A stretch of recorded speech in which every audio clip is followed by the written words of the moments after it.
Good morning, happy Sabbath. Selamat pagi, selamat Sabat. I wish that all of you are safe at home. Kami berharap semua saudara-saudara bisa sehat-sehat dan selamat di rumah. And welcome to Wang Lin's Health Tips. Dan selamat datang di dalam tips kesehatan Wang Lin. Today I'm going to talk about the nature of germs, Pada hari ini kita akan membahas tentang sifat alami dari kuman. but first let's ask ourselves, what is a germ? Nah, pertama kali kita harus tahu dulu apa itu kuman. The term germ refers to any microorganism, especially the ones that cause disease. Nah, istilah kuman itu menunjuk kepada mikroorganisme apapun yang terutama yang menyebabkan penyakit. So these are bacteria, viruses, fungi, and yeast. Yaitu seperti bakteri, virus, jamur, dan juga yeast atau ragi. Okay. And these things are different actually, Nah, kalau yeast ini atau ragi ini agak berbeda. but they cause many well-known diseases. Tetapi untuk virus, bakteri, dan jamur itu menyebabkan banyak sekali penyakit-penyakit yang kita ketahui. And it's so easy for you and I to confuse them. Dan sangat mudah bagi kita untuk bingung membedakan yang mana jenis-jenisnya ini. But they're as different as a mouse is different to an elephant. Tetapi sebenarnya antara virus, bakteri, jamur, dan ragi itu sangat berbeda. What is the main difference between them? Nah, apa sebetulnya perbedaan utama dari virus, bakteri, dan juga jamur? Viruses are not living organisms. Virus itu bukanlah organisme yang hidup. I repeat, they are not living.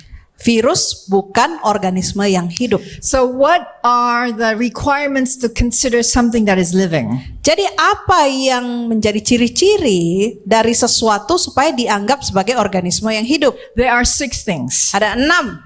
First, a living organism has to adapt to an environment. Yang pertama, ciri-ciri makhluk hidup adalah dia harus bisa beradaptasi dengan lingkungannya. For example, humans, we are adaptable to our environment. Sebagai contohnya, manusia kita beradaptasi dengan lingkungan. If we are from a warm country like Indonesia, we travel to a cool country, we wear thicker clothes. That's adaptation. Kalau kita orang Indonesia yang hidup di negara tropis dan kemudian kita pergi ke negara yang ada saljunya, otomatis kita sudah siap dengan jaket dan lain-lain. And then a living organism moves in response to the environment. Nah, ciri yang kedua, organisme yang hidup itu dapat bergerak dan mengikuti respon atau mengikuti rangsangan dari lingkungannya. For example, when it gets very hot outside, we respond to the heat and so we move into something that's cooler. Misalnya kalau kita di luar dan kemudian panas terik,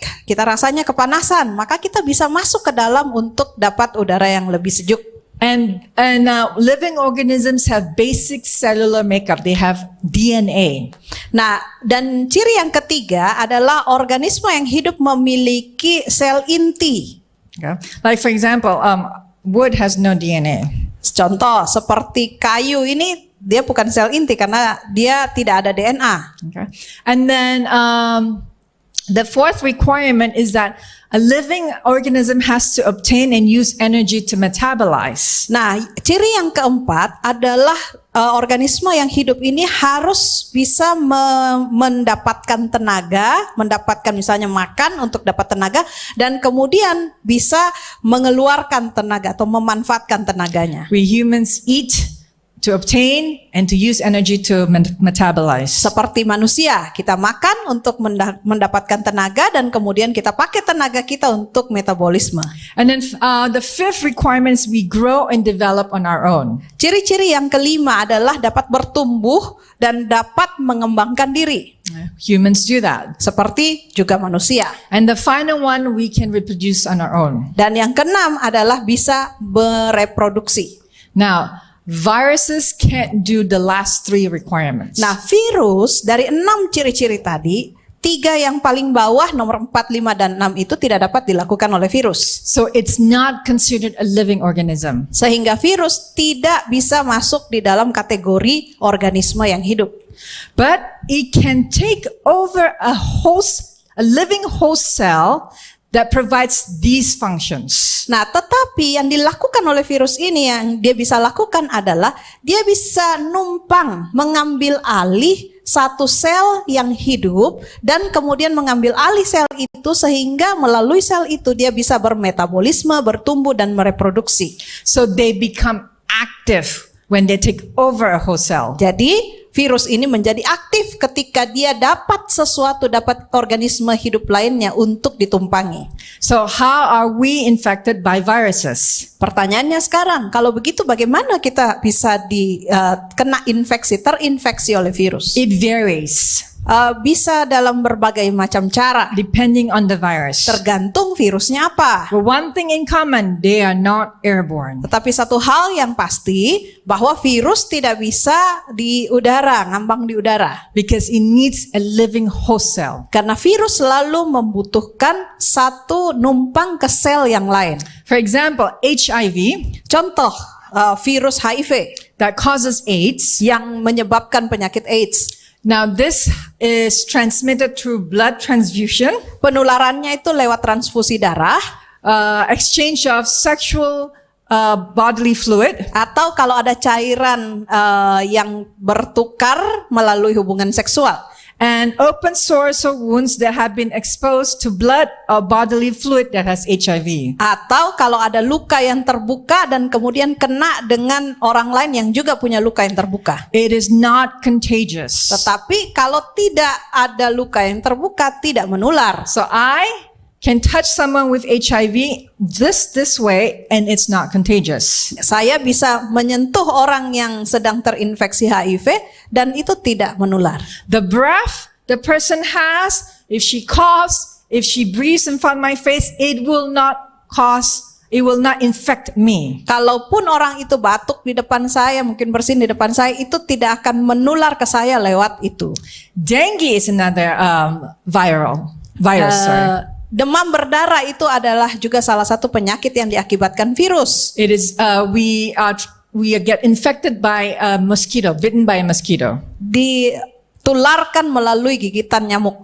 This again is not contagious. Nah, ini juga tidak menular. Now, influenza, Nah, flu atau influenza which we call it today H1N1, yang disebut H1N1, if our immune system is weak, kalau sistem kekebalan tubuh kita lemah, skin to skin touching may be enough.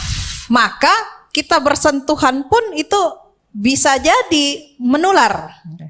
But when we are coughing or sneezing, where the cough or the sneeze has droplets of fluid that contains the virus, we can get infected if the immune system is weak.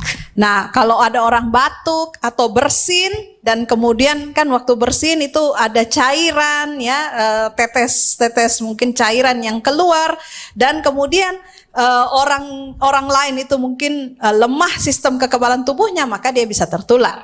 So, viruses, when we are infected, it varies. Jadi virus kalau bagaimana caranya bisa tertular? Nah, itu bermacam-macam seperti yang tadi kita pelajari. Whereas bacteria and fungi is airborne. Sedangkan bakteri dan jamur itu bisa lewat udara. For example, if you are in a dark, moldy room, you smell the mold, you inhale it, you get infected. Maka sebagai contoh ya, kalau kita di dalam satu ruangan yang lembab, jarang kena sinar matahari, itu banyak jamurnya, maka waktu kita tarik nafas, hirup udara itu, maka jamurnya itu bisa masuk dan kemudian kita bisa sakit. So airborne simply means that the germs can travel long distance over the air. Jadi yang namanya airborne bisa jalan di udara itu artinya dia bisa berjalan dalam jarak yang cukup jauh di atas udara.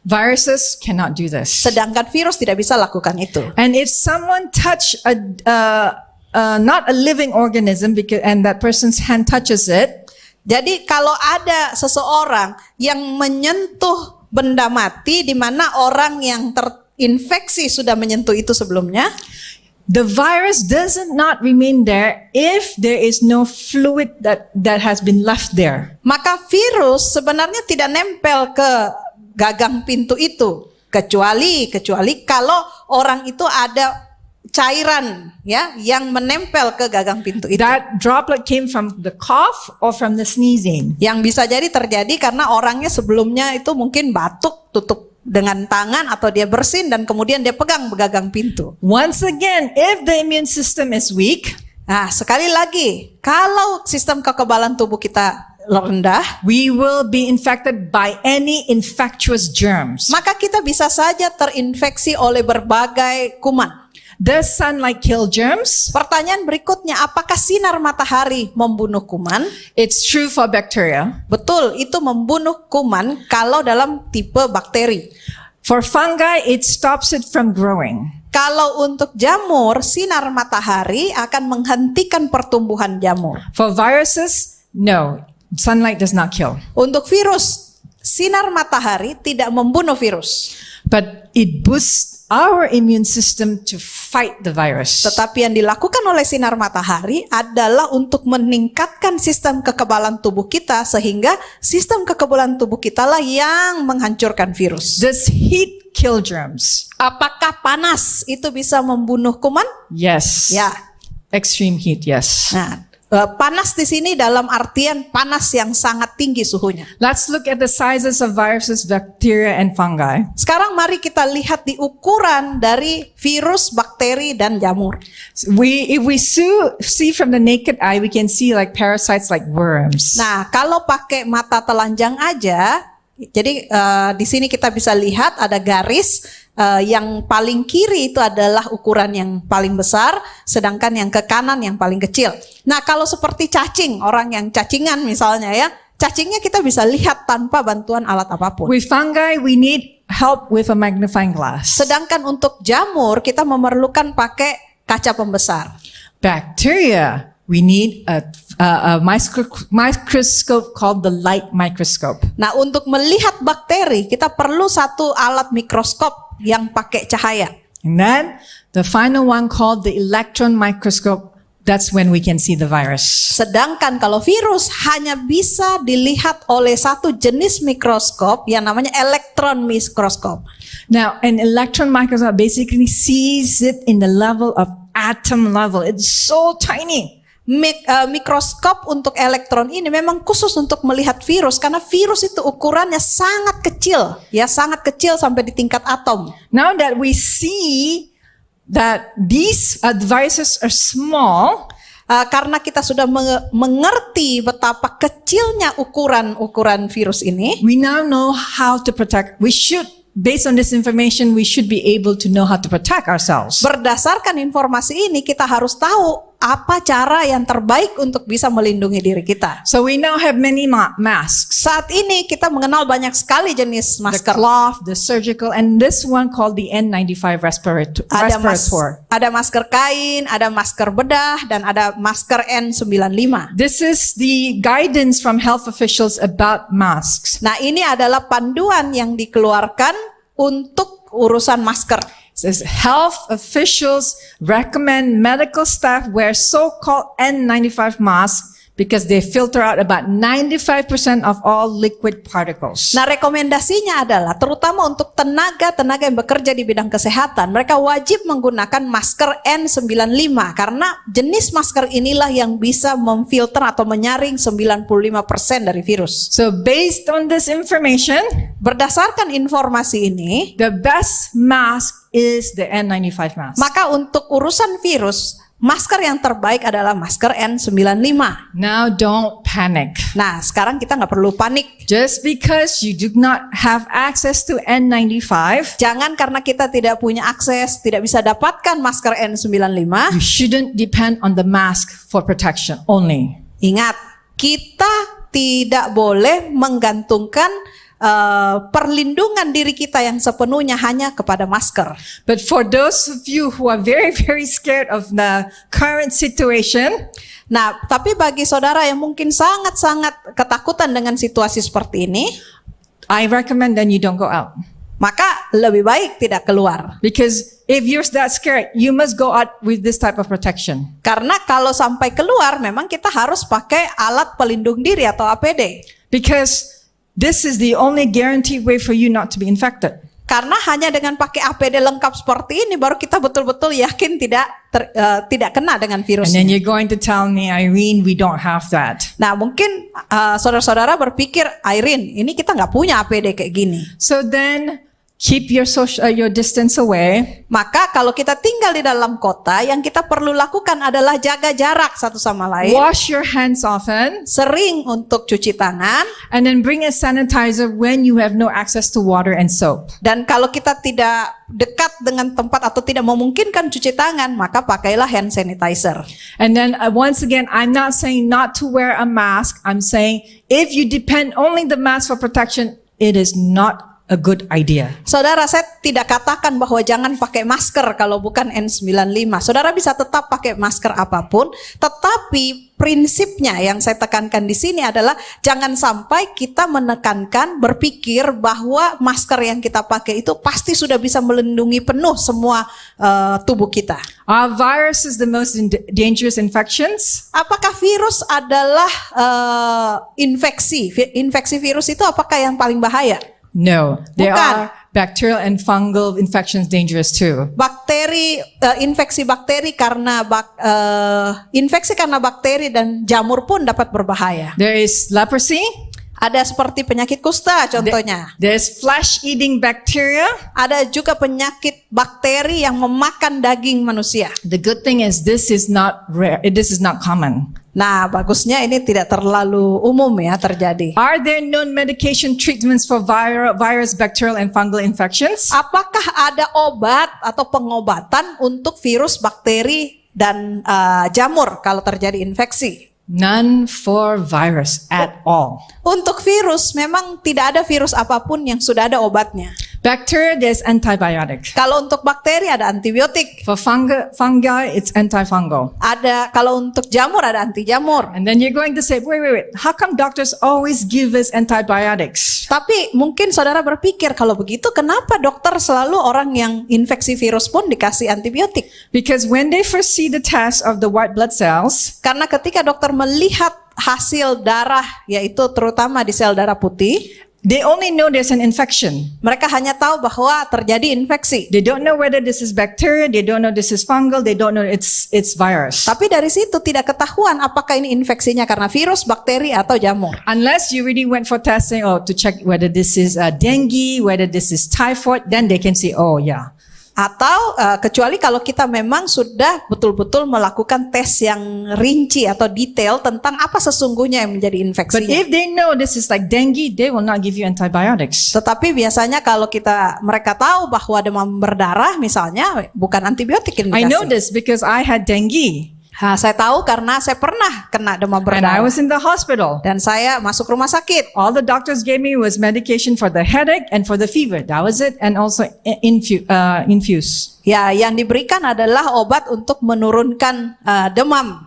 So usually the reason why they give you antibiotics is because usually we ask doc, is there any medication? They did it to just make you happy. Ya, biasanya kalau ditanya kenapa tidak dikasih, kita suka masuk ke rumah sakit atau ke dokter, ada antibiotiknya enggak? Ya, akhirnya dikasih aja ya, Because the doctor says, supaya well, senang. yeah, because they know mine also matters. Ya, karena dokter juga tahu bahwa pikiran kita sangat berpengaruh. So are there vaccines, however, for virus and bacteria? Yes. Apakah ada vaksin untuk virus dan bakteri? Ada. And then do disinfectant work externally? Only for bacteria and fungi, but not for virus. Apakah disinfektan bisa efektif ya? Untuk bakteri dan jamur itu efektif, tapi tidak untuk virus. Until today, there is no medication for influenza. Saudara, kita lihat bahkan untuk virus flu yang kita sudah anggap biasa, hingga saat ini tidak ada sebetulnya obat flu. There is vaccination. Ada vaksin flu. And remember, vaccination is introducing a mild strain into the body to create antibodies. Dan kita harus ingat bahwa vaksin itu adalah memasukkan sedikit dari virus atau bakteri ke dalam tubuh sehingga sistem kekebalan tubuh kita bisa mengenali virus itu dan membentuk antibodi.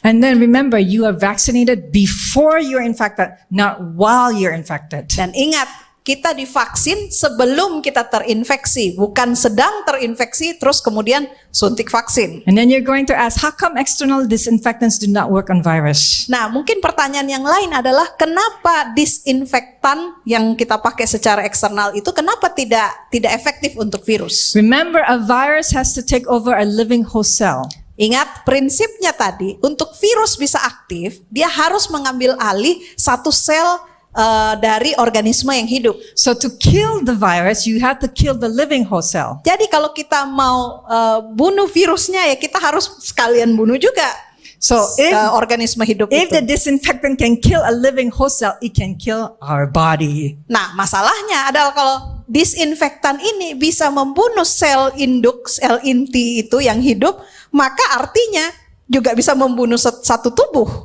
So corona today is dangerous for anyone who has pre-existing conditions. Nah, virus corona ini, infeksi virus corona ini sebenarnya yang berbahaya adalah terutama untuk orang-orang yang sudah memiliki penyakit atau gangguan penyakit sebelumnya. Asthma, hypertension, heart disease, diabetes, cancer, any types of disease, it is dangerous. Seperti asma, hipertensi atau tekanan darah tinggi, sakit jantung, kencing manis, kanker, dan lain sebagainya. And if you don't have any diseases but you smoke or you take drugs, it is dangerous. Dan juga walaupun tidak ada penyakit sebelumnya, tapi kalau Anda merokok atau Anda menggunakan obat-obatan, terutama kayak narkoba, itu juga beresiko tinggi. So what is the best way to fight all types of infection? Pertanyaannya sekarang, apa cara yang terbaik untuk bisa mencegah semua jenis infeksi? If you've been listening to me, Kalau Anda dari tadi mendengarkan the tips answer kesehatan has been ini, mentioned already. maka sebenarnya sudah harus tahu apa itu. It's a healthy immune system. Nah, perisai kita, pelindung kita yang terutama adalah sistem kekebalan tubuh. That's why I said don't depend on mask. Itulah sebabnya saya tadi katakan bahwa perlu pakai masker, tapi jangan berpikir bahwa masker itu bisa melindungi, pasti bisa melindungi 100%. Yes, wear it, Ya, betul, kita harus pakai masker. but eat and live a healthy lifestyle. Tetapi lebih daripada itu, pola hidup sehat kitalah yang menjadi perisai kita. Called New Start. Kita harus hidupkan atau lakukan pola hidup sehat New Start. One of a well-known doctor in America called Dr. Neil Netley, he has these tips. Salah satu dari dokter yang terkenal di Amerika namanya Dr. Neil Netley memberikan tips kesehatan He ini. says, the largest determinant of whether you get sick is your immune system. Dia katakan bahwa faktor penentu yang paling utama apakah Anda bisa kena COVID-19 ini atau tidak sebenarnya adalah sistem kekebalan tubuh Anda. So we need to strengthen our immune system. Nah, oleh karena itu kita betul-betul harus berusaha memperkuat sistem kekebalan tubuh kita. Eat high antioxidant fruits and vegetables, no or very low sugar intake. Bagaimana caranya? Banyak makan buah yang tinggi kandungan antioksidan, oksigen, dan jangan atau kurangi bahkan jangan mengkonsumsi gula. Ya, ini sangat baik untuk bagi kita untuk bisa melindungi diri dari infeksi. When I was in the supermarket, Waktu saya berada di supermarket, I saw a woman wearing a mask and wearing gloves. saya lihat ada seorang wanita, seorang ibu sedang pakai masker dan pakai sarung tangan. But she was putting in her large basket lots of snacks. Dan kemudian di dalam trolinya yang dia masukkan adalah semua makanan-makanan ringan untuk ngemil. And this is why I believe that we are uninformed. Nah, itulah sebabnya saya percaya bahwa banyak dari masyarakat kita yang tidak memiliki informasi yang benar. We can protect ourselves, but not only us, the external, but the internal. Nah, kita harus fokus bukan hanya untuk melindungi diri secara luar, tetapi terutama bagaimana memiliki sistem kekebalan tubuh dari dalam. Have exercise in the house. Kita harus bergerak badan, olahraga walaupun harus di dalam rumah. Drink plenty of water. Banyak minum air jernih. And do some sunbathing. Dan kemudian berjemur sinar matahari. This should have been, we should have done this before the COVID came. Sebenarnya hal-hal seperti ini kita harus sudah lakukan sebelum wabah virus ini So when terjadi. the virus came, our immune system can fight it. Sehingga waktu ada wabah virus seperti ini, sistem kekebalan tubuh kita sudah bisa melawan semua virus. And avoid all things bad for your health. Dan juga hindari semua makanan-makanan yang tidak sehat untuk tubuh kita. And be moderate in all things that is good. Dan untuk makanan-makanan yang sehat secukupnya, jangan juga berlebihan. And get fresh air. Do deep breathing exercises. Kita harus latihan untuk bernafas yang benar dan jika memungkinkan dapat udara yang segar. Get enough rest. Dan dan kemudian banyak atau cukup beristirahat. At 8 o'clock, make the commitment, turn off the cell phone. Stop reading or hearing all this news. Mungkin jam 9 malam kita harus komit, matiin aja semua HP supaya kita tidak mulai dengarkan berita-berita yang menakutkan kita. And put your burdens to God. Trust in Him. Dan kita mulai harus belajar untuk meletakkan atau menaruh kepercayaan kita yang terutama kepada Tuhan. I like what Elder Andi Putra shared one time. Saya suka apa yang diceritakan oleh Pak Ketua Andi pada beberapa khotbah sebelumnya. In which he said that the children of Israel were being bitten by snakes. Pada waktu itu dia menceritakan tentang satu kejadian di mana bangsa Israel sedang ada banyak ular tedung yang datang di perkampungan bangsa Israel. And then Moses was told by God to lift up the bronze serpent and when looking at it they will be healed. Dan Musa diberitahukan oleh Tuhan bahwa dia harus membuat ada ular tembaga dan menaruhnya di atas tiang supaya setiap orang yang digigit atau dipagut oleh ular, kalau dia melihat ular tembaga itu maka dia akan selamat. So instead of focusing on all the snakes that are on the ground, they're about to bite them. Jadi daripada fokus melihat ke bawah untuk melihat ular-ular yang mau menggigit mereka, turn our eyes on God. Mereka harus punya cukup iman untuk mengangkat matanya dan melihat kepada Tuhan. Yes, we wear our mask. Ya betul, kita pakai masker. Yes, we keep our social distance. Ya, kita harus jaga jarak. Yes, we wash our hands. Ya, kita harus sering cuci tangan. But do not trust on these things to keep you safe. Tetapi kita tidak boleh percaya bahwa hanya dengan ini kita bisa aman. Trust in God. Percayalah kepada Tuhan. And keep your immune healthy by New Start. Dan tetaplah memiliki sistem kekebalan tubuh yang baik melalui pola hidup sehat New Start. I pray that you will be blessed by this information. Saya berdoa agar informasi ini dapat menjadi berkat bagi saudara-saudara sekalian. God bless us all. Tuhan memberkati kita semua.